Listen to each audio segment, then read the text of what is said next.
Australia is no longer run by Australians. It is run by corporations, foreign investors, and politicians who sold us off piece by piece.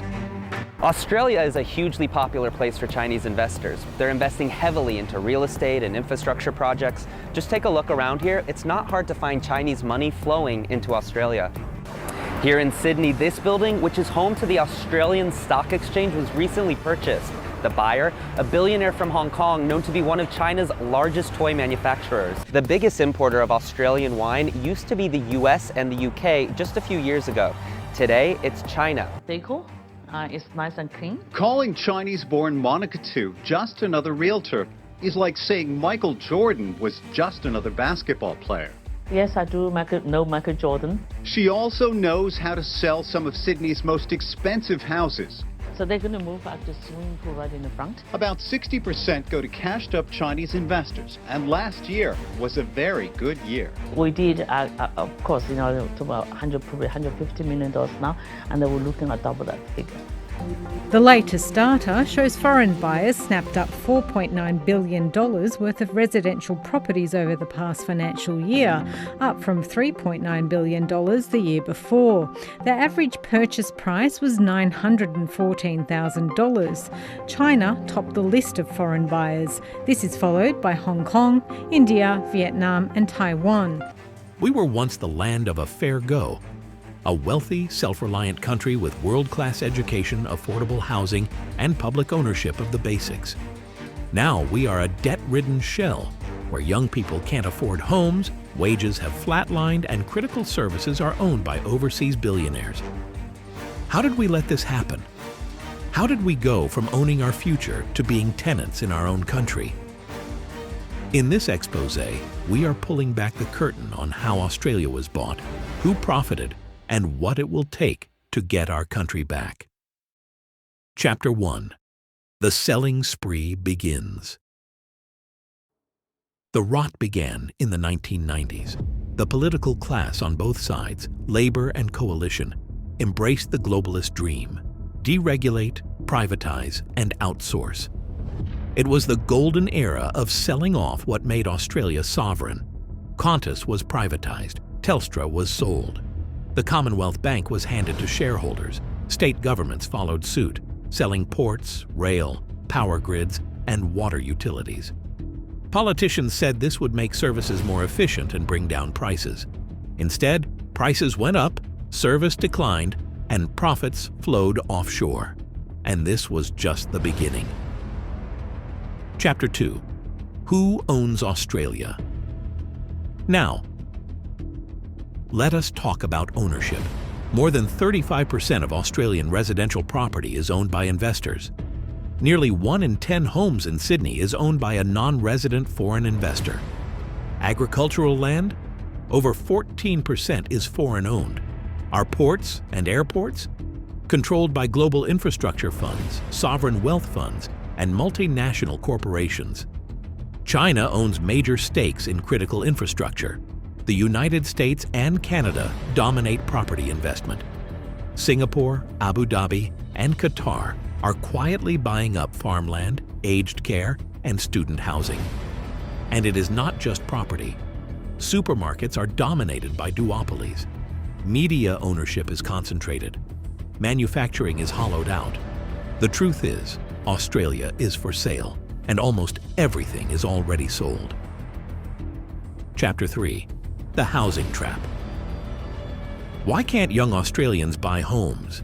Because housing is no longer about shelter. It is about speculation, tax avoidance, and passive income for those who got in early. Foreign investors buy new apartments in bulk before locals can access them. Domestic investors get negative gearing, capital gains discounts, and government incentives. Young Australians are competing with international capital and the tax-advantaged elite. They cannot win. Meanwhile, the government refuses to regulate overseas buying. Why? Because inflated housing prices make the economy look stronger than it really is. Housing is not a policy. It is a scam. Chapter 4. Energy prices are high because we don't own our energy. Australia has more natural resources than almost any country on Earth. Gas, coal, uranium, wind, solar, you name it, we have it. So why are our energy bills some of the highest in the developed world? Because we do not own the companies that extract, distribute, or sell it. Gas contracts are locked into long-term exports. Multinational companies underpay tax through loopholes. The energy grid itself is privately owned. And profits go to shareholders, not households.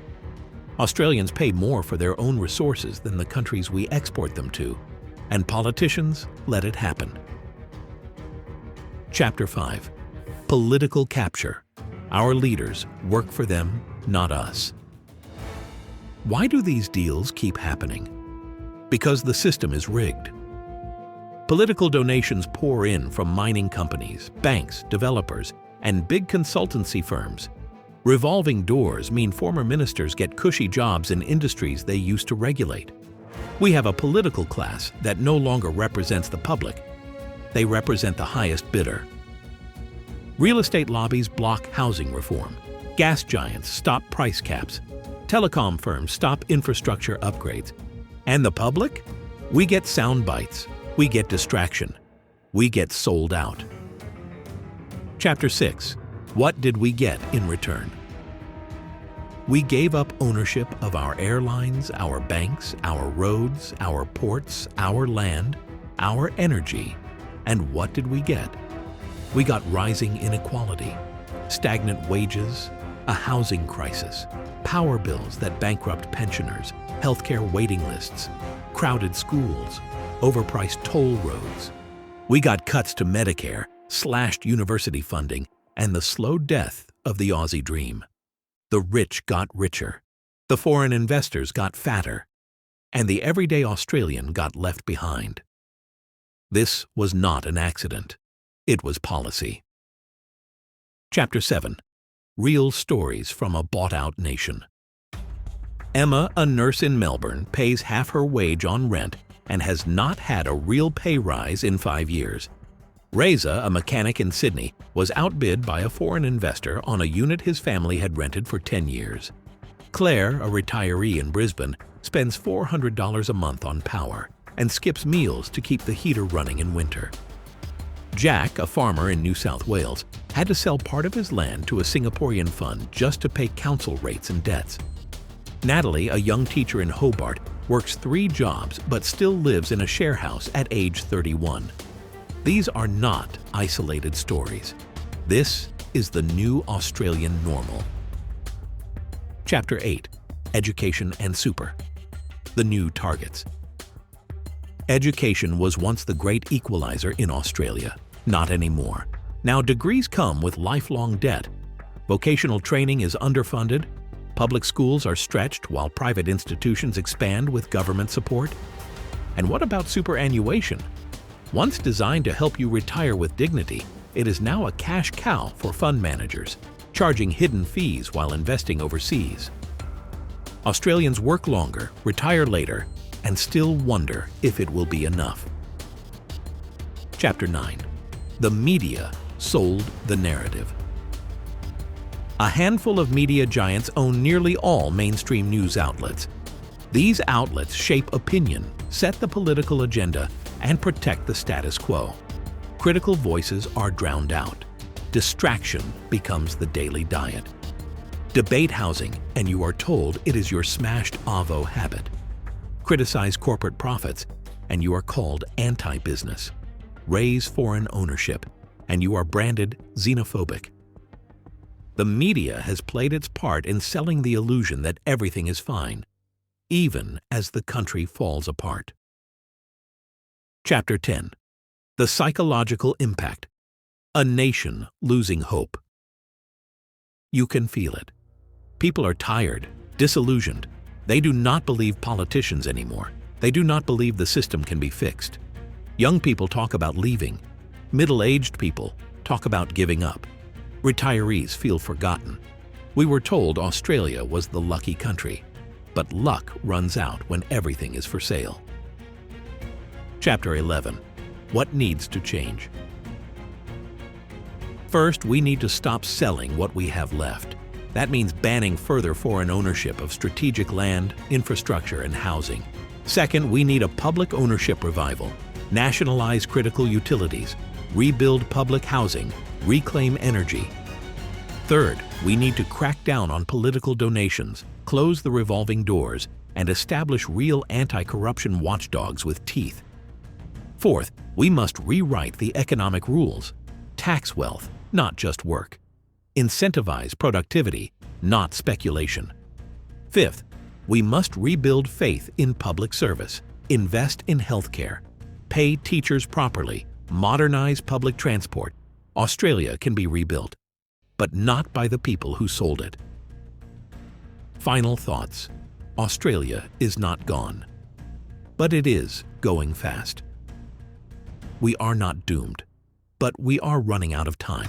Australia has been bought, piece by piece, dollar by dollar, policy by policy. And if we do not wake up, if we do not demand ownership, transparency, and fairness, the last parts will be sold too.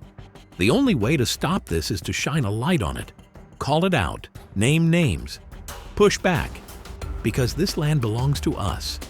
Not to fund managers in Singapore, not to corporations in Beijing, not to billionaires in New York, to Australians. Subscribe for more uncensored breakdowns of how this country is being sold out from under us. And to see how our trillion-dollar debt was manufactured by decades of bad decisions, watch this video next.